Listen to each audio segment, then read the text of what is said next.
Hello friends, welcome to the investment academy. Good morning. आज की ताज़ा खबर में आपका स्वागत है। सबसे पहले ग्लोबल न्यूज़, फिर कुछ इंडिया इकोनॉमिक न्यूज़ और कुछ स्टॉक स्पेसिफिक न्यूज़ के बारे में बात करेंगे। लास्ट तक वीडियो को ज़रूर देखिएगा। नॉलेज सेक्शन आज भी है, तो लास्ट तक वीडियो को ज़रूर देखिए। और invest.in अगर वेबसाइट अभी तक नहीं देखी है हमारी, तो प्लीज़ देखिए। वहाँ बहुत इंटरेस्टिंग रिटेल, मतलब आप जैसे इन्वेस्टर्स के हिसाब से बहुत सारे इंटरेस्टिंग प्रोडक्ट है related to portfolio, stock market and mutual funds as well as financial planning. तो बहुत इंटरेस्टिंग प्रोडक्ट्स है। तो do talk to our team also if you have any question. तो स्टार्ट करते हैं सबसे पहले ग्लोबल न्यूज़ से। तो आज ऑफ कोर्स एक काफ़ी सारे ग्लोबल न्यूज़ है, मतलब क्योंकि काफ़ी इंपॉर्टेंट डे था फ्रॉम टू थिंग्स परस्पेक्टिव। एक तो इन्फ्लेशन का डेटा आया यूएस में, इंडिया में भी आया, उसके बारे में भी बात करेंगे।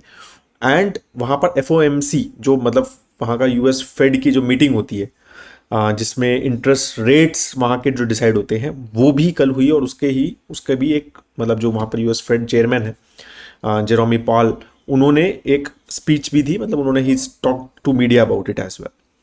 तो वो सारी चीज़ों की summary I will give in this. तो बेसिकली मार्केट ने कैसे रिएक्ट किया, तो ओवरऑल मतलब आपको पता है कि मार्केट किस हिसाब से रिएक्ट। तो मार्केट ने पॉजिटिव, एक नैस्डैक और S&P 500 रहे। इवन यूरोपियन मार्केट्स भी पॉजिटिव रहे, स्पेशली लुकिंग एट यूएस के इन्फ्लेशन डेटा को देख के थोड़ा सा वो पॉजिटिविटी मार्केट में आई। ठीक है, क्या है वो बताऊंगा आपको। ठीक है, गवर्नमेंट यील्ड्स भी फेल हुई, तो 4.3 से नीचे आ गई गवर्नमेंट यील्ड, थोड़ा नीचे गिरी। ठीक है, डॉलर भी थोड़ा वीकन हुआ, बिकॉज रेट एक्सपेक्टेशन जब होती है तो ऑफ कोर्स एक प्रीमियमनेस जो डॉलर से रिलेटेड होती है, मतलब जो डिमांड होती है डॉलर की, भाई जब रेट हाई होते हैं तो डॉलर का जो रेट है वो बढ़ता है, मतलब डॉलर महंगा होता है। क्यों? क्योंकि बहुत सारे लोग जो है बाहर से पैसा लेके यूएस में इन्वेस्ट करते हैं, तो डॉलर की डिमांड बढ़ जाती है। बट जब रेट कट होते हैं, रेट कम होता है, तो वो प्रीमियमनेस एसोसिएटेड विद डॉलर, तो मतलब वो जो चीज़ लोग जो लेके आ रहे हैं बाहर पैसा, तो वो नहीं होता है। तो लोग वहीं बाहर डालने की कोशिश करते हैं कि भाई अगर अच्छी अपॉर्चुनिटी बाहर है तो वहाँ करते हैं। तो ये सारी चीज़ें बेसिकली हुई। एप्पल जो है now has again become the world's biggest company. They have again beaten Microsoft. उनके लास्ट 2-3 दिन में काफ़ी अच्छी रैली हुई है एप्पल के स्टॉक में। और अगेन आर्टिफिशियल इंटेलिजेंस, तो जो एप्पल इंटेलिजेंस करके जो उन्होंने प्रोडक्ट लॉन्च किया है, which is a kind of AI product with open AI के पार्टनरशिप के साथ, तो वो आई थिंक मार्केट को काफ़ी अच्छा लगा। They think that it's will create a premiumness to the Apple products, and वो जो एप्पल की सेल जो है वो बढ़ सकती है उससे। और एक कल जो शेयर्स हैं वो भी जंप हुए। वो भी उन्होंने भी एआई डील की है माइक्रोसॉफ्ट के साथ एंड अल्फ़ाबेट के साथ एंड इवन ओपन एआई के साथ, to basically integrate artificial intelligence with their product as well. तो अब आप देख रहे हैं ना, artificial intelligence has become a very very important buzzword.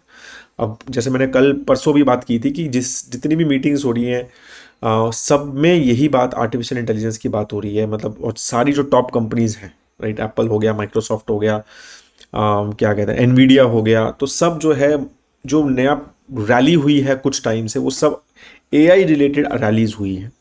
अब ये क्या एक बबल है, या फिर ये एक, मतलब एक एक्चुअली बहुत बड़ा ट्रेंड चेंजिंग मैक्रो ट्रेंड है, जो एक्चुअली नया बहुत ज़्यादा नई रेवेन्यू लेके आ सकता है।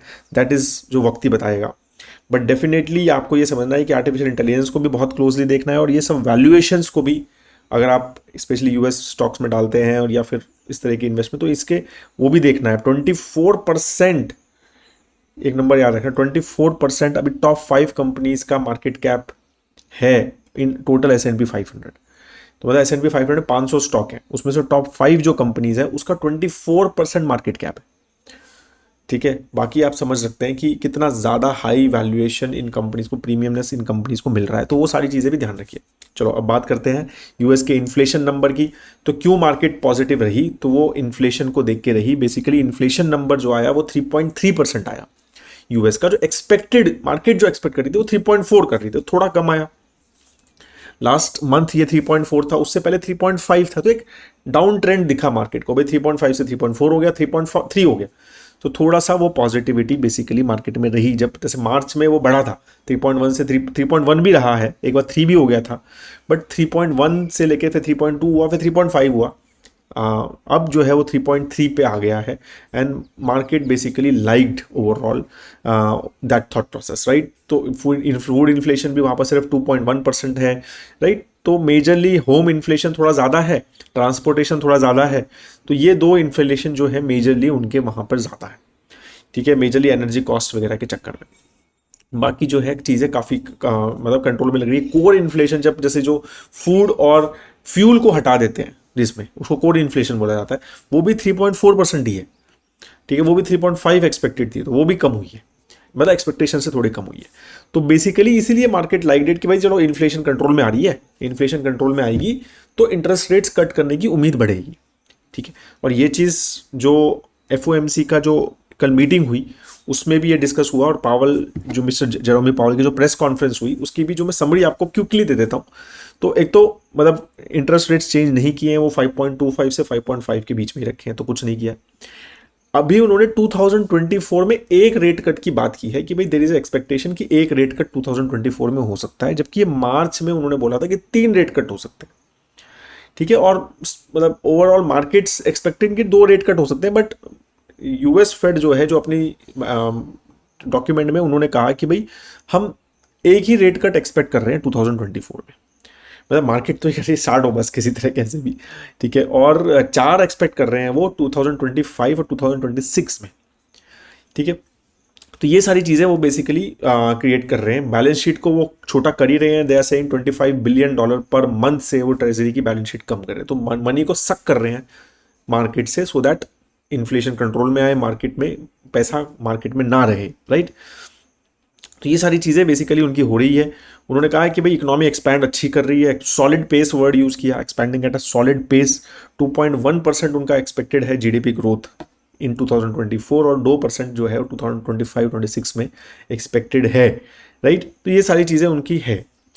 तो उन्होंने अभी कहा है कि भाई हमें ये जो इन्फ्लेशन आया है number today, this I we are not seeing as trend changing inflation. हमारा 2% टारगेट जो है वो बहुत ज़्यादा फोकस्ड है हम उसके लिए, राइट। तो उन्होंने कहा कि भाई हमें और कॉन्फिडेंस चाहिए कि इन्फ्लेशन से रिलेटेड जब भी हम कट कर सकते हैं। उन्होंने कहा कि we welcome today's CPI but hopes for more data like that, ठीक है। तो हमने अच्छा लगा कि भाई चलिए कम हुआ थोड़ा, but again we don't see it is a trend changing, कि ऐसा नहीं है कि ये भाई 2.3 और नीचे जाता ही रहेगा, तो ऐसा हमें दिख नहीं रहा है, ठीक है। तो ये सारी चीज़ें बेसिकली, और उन्होंने जो पीसी एक्सपेक्टेशन है उनकी वो 2.6% रखी है 2.4% की जगह, तो वो थोड़ी बढ़ाई है। और ठीक है, तो वो सारी चीज़ें उन्होंने बात की है बेसिकली। लेबर कंडीशन उन्होंने कहा है कि वो प्री पेंडेमिक कंडीशन के आसपास है, राइट, ओवर हीटेड नहीं है और ठीक भी है।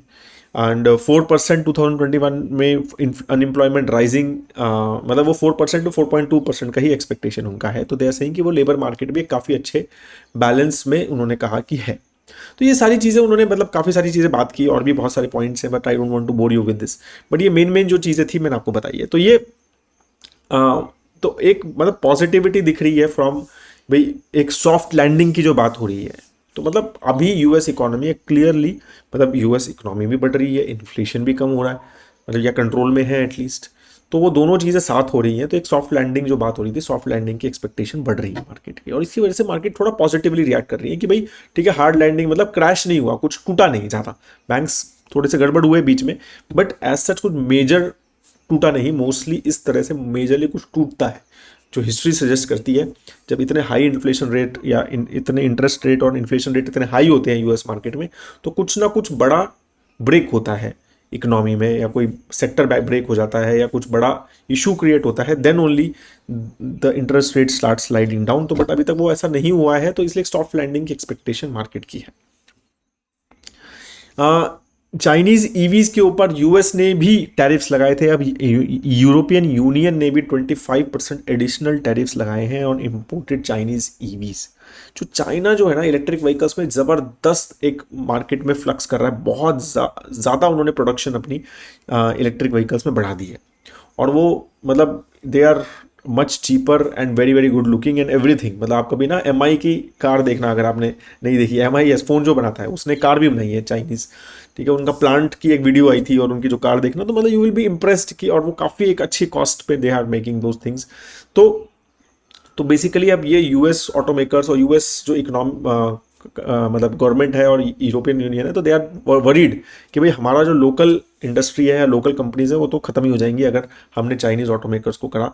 ठीक है, तो that's why both have created huge tariffs for Chinese EVs. Let's see how India also respond to it. India की वैसे ही काफ़ी रिस्ट्रिक्शंस हैं ऑन चाइनीज प्रोडक्ट्स, तो I don't see a big thing हो हैपनिंग हेयर। जैसे अभी MG motor भी आया था, चाइनीज कंपनी है, तो वो भी अब जेएसडब्ल्यू के साथ टाई अप कर रहा है बिकॉज दे अंडरस्टैंड कि भाई it is not that easy for a Chinese company to do business in India. तो I am assuming that Indians already have that एक boundary wall, but let's see how it goes. But ये चीज़ें हमें समझनी है कि China जो है ना उसमें ओवर कैपेसिटी बहुत क्रिएट कर देता है वो ज़बरदस्त, और फिर मार्केट में बहुत ज़्यादा डंपिंग क्रिएट करता है।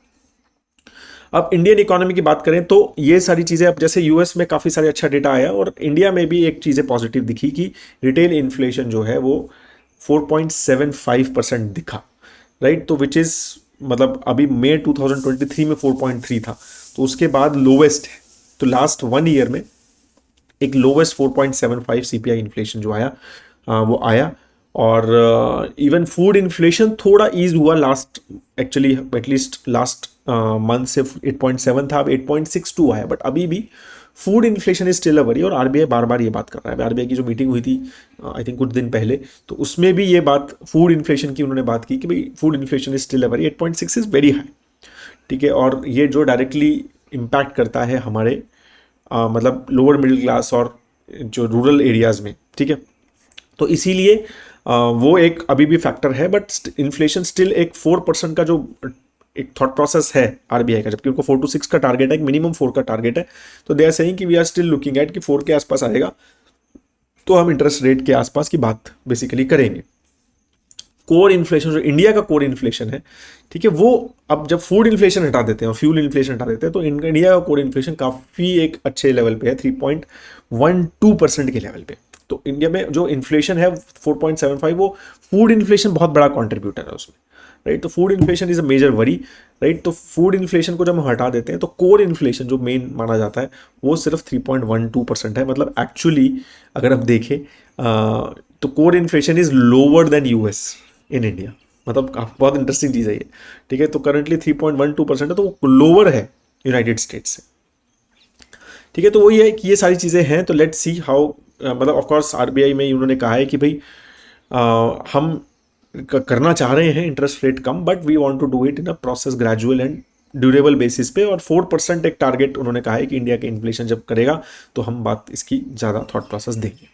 आईआईपी का भी नंबर आया फॉर अप्रैल। आईआईपी का नंबर थोड़ा लेट आता है, 2 महीना 1 महीना 1.5 महीना लेट आता है। तो आईआईपी का नंबर अप्रैल का आया है, तो वो 5% से, मतलब जो इंडस्ट्रियल प्रोडक्शन है, मतलब एक मैन्युफैक्चरिंग का एक आप कह सकते हैं नंबर आता है ये, वो 5% से ग्रो हुआ है year on year overall. Last month ये 5.4 से था, उससे पहले 5.6 से था, तो थोड़ा सा एक डाउनवर्ड ट्रेंड वहाँ पे है। मेजरली जो ग्रोथ आया है वो कंज्यूमर ड्यूरेबल में आया है, बहुत interesting. Consumer durable because obviously AC का जो ग्रोथ हुआ और ये सारा जो हाई समर्स की वजह से, तो 9.8% अप्रैल 2024 में कंज्यूमर ड्यूरेबल में ग्रोथ आया, तो that has been a major contributor. Infra में भी ऑलमोस्ट 8% का ग्रोथ है, एंड प्राइमरी गुड्स में भी 7% का ग्रोथ है। जो कम हुआ है वो -2 कंज्यूमर नॉन ड्यूरेबल्स जो है उसमें कम हुआ है। ओमान के साथ बात हो रही है कि इंडिया में sign FTA, free trade agreement with Oman. ठीक है, मतलब विद इन फ्यू डेज ये बात चल रही है। तो एक बिकॉज ओमान से इंडिया को काफ़ी ज़्यादा फर्टिलाइजर इंपोर्ट वगैरह रहता है और energy we import from Oman, तो वो थोड़ा सा एनर्जी सिक्योरिटी में हेल्प करेगा। और हमारे एक्सपोर्ट्स भी थोड़े चीपर हो जाएंगे फॉर ओमान। जैसे जो हम एक्सपोर्ट करते हैं वहाँ पर राइस, टी, कॉफ़ी, स्पाइसेस वगैरह सारी चीज़ें, मशीनरी भी करते हैं, कुछ स्टील के प्रोडक्ट्स भी करते हैं। तो वो भी कह रहे हैं कि मतलब it will be a good FTA for India to sign, because एक तो एनर्जी सिक्योरिटी मिलती है और अपने एक्सपोर्ट्स जो वहाँ पर लेते हैं वो भी एक थोड़ा हमें सस्ते पड़ेंगे उनको, तो उनको भी थोड़ा बेनिफिट होगा। तो वो चीज़ें एक काफ़ी इंपॉर्टेंट एफटीए ये माना जा रहा है। अब हम बात करते हैं कुछ स्टॉक स्पेसिफिक न्यूज़ की। तो स्टॉक स्पेसिफिक न्यूज़ में सबसे पहले नेस्ले की बात करते हैं। तो नेस्ले ने कहा है कि 4.5% रॉयल्टी हम पे करेंगे पेरेंट को, तो ये बढ़ाना चाह रहे थे वो। ठीक है, बट माइनॉरिटी शेयर होल्डर्स ने वो रिजेक्ट कर दिया एंड दे आर सेइंग कि ठीक है we will not increase our royalty. तो मैं बोलता हूँ 3 गुना लगान है ये एक्चुअली जो एमएनसीज चार्ज करते हैं on Indian companies. 4.5% it is on sales royalty जो चार्ज होती है। ठीक है, तो सेल पे होती है, प्रॉफिट पे नहीं होती, तो 4.5% ऑफ सेल, तो इट्स वेरी हाई एक्चुअली। ठीक है, तो वो क्या कहते हैं, एंड नेट ऑफ टैक्सेस होती है ये। तो ये सारी चीज़ें हैं जो ये एमएनसीज कर दी हैं, और क्या रीजंस हैं वो वी डोंट नो, मतलब क्योंकि तो ये चीज़ें थोड़ा सा मुझे एमएनसी स्पेशली जो कंपनीज विच डू दिस, वो एक थोड़ा नेगेटिव पॉइंट लगता है एट करंट वैल्यूएशन, जब इतना अच्छा उनको वैल्यूएशन मिल रहा है।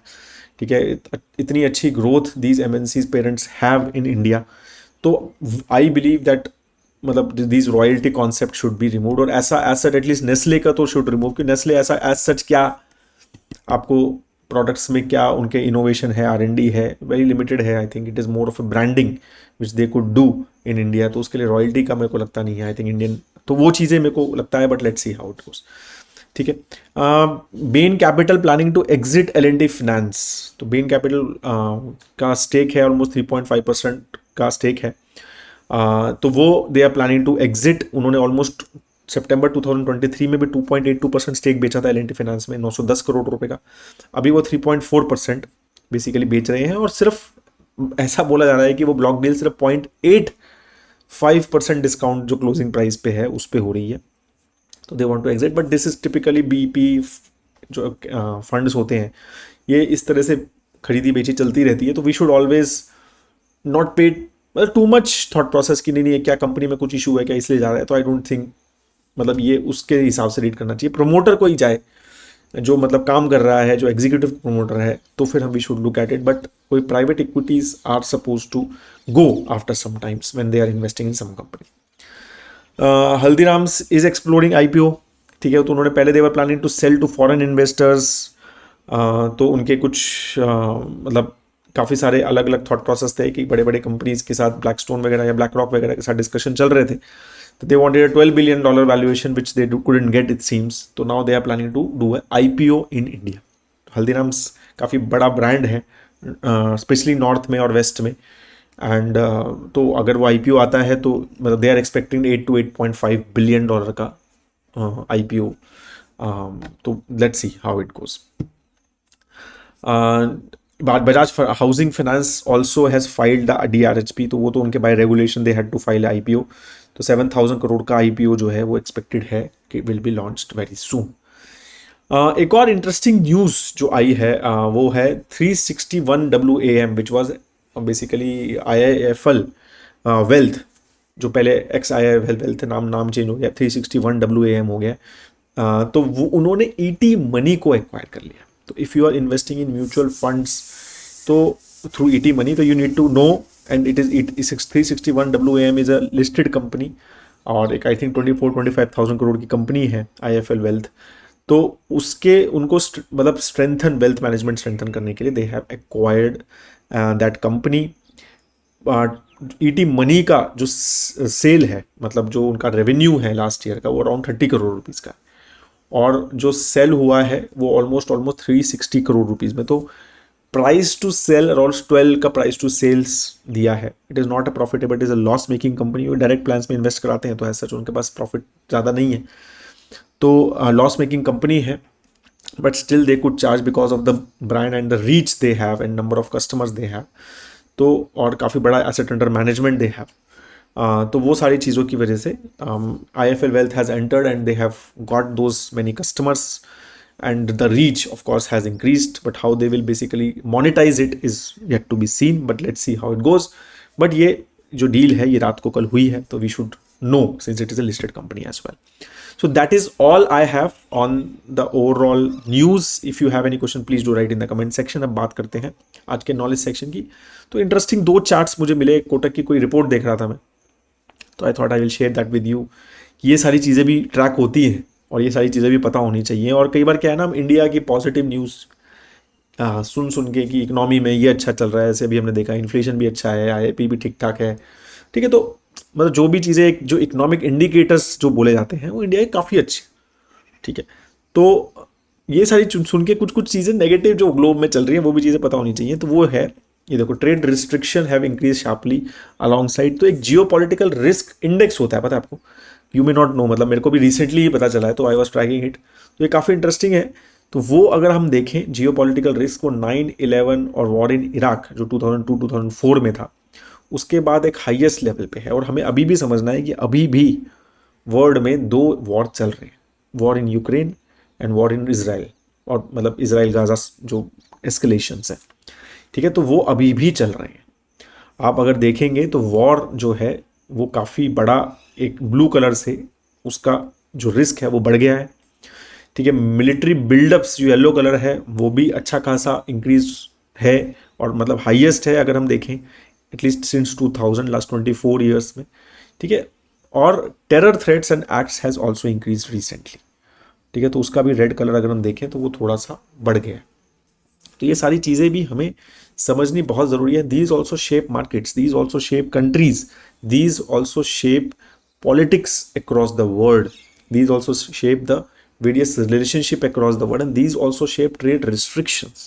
तो ये सारी चीज़ों की वजह से आप देखेंगे restrictions, trade restrictions has also increase in last 15-16 years का जो डेटा है, ठीक है। तो वो नंबर ऑफ ट्रेड रिस्ट्रिक्शन देखो आप कितना ज़बरदस्त 2020 specially after US Ukraine, sorry Russia Ukraine war, तो ट्रेड रिस्ट्रिक्शंस कितना ज़्यादा बढ़ा है। Number of in goods, even in investment में ट्रेड रिस्ट्रिक्शंस हो गया है कि यहाँ इन्वेस्ट करना है यहाँ नहीं करना है।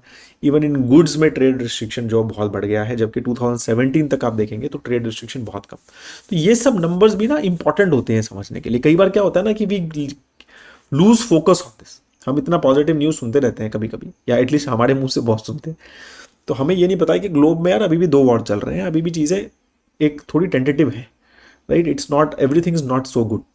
तो ये सारी चीज़ें भी समझनी है कि वी आर लिटिल लकी कि we are in a country कि जहाँ पर सब चीज़ें अच्छी हैं, हम डोमेस्टिक डिमांड बहुत स्ट्रांग है, फोकस गवर्नमेंट का काफ़ी अच्छा है, इंफ्रास्ट्रक्चर स्पेंडिंग हो रही है, तो हम ग्रो बहुत अच्छा कर रहे हैं, तो इसलिए हमारा मार्केट भी अच्छा कर रहा है। But there are still a risk which can impact India, और ये सब रिस्क को हमेशा हमें दिमाग में रखना चाहिए और उस हिसाब से इन्वेस्टिंग करना चाहिए, और इस हिसाब से ही लॉन्ग टर्म की जो बात है, बाय लॉन्ग टर्म इन्वेस्टिंग, ये सब चीज़ें रिस्क जो है ये कभी भी आपको मतलब क्रिएट कर सकते हैं एक वोलेटिलिटी इन द मार्केट, एक dip in the market, right.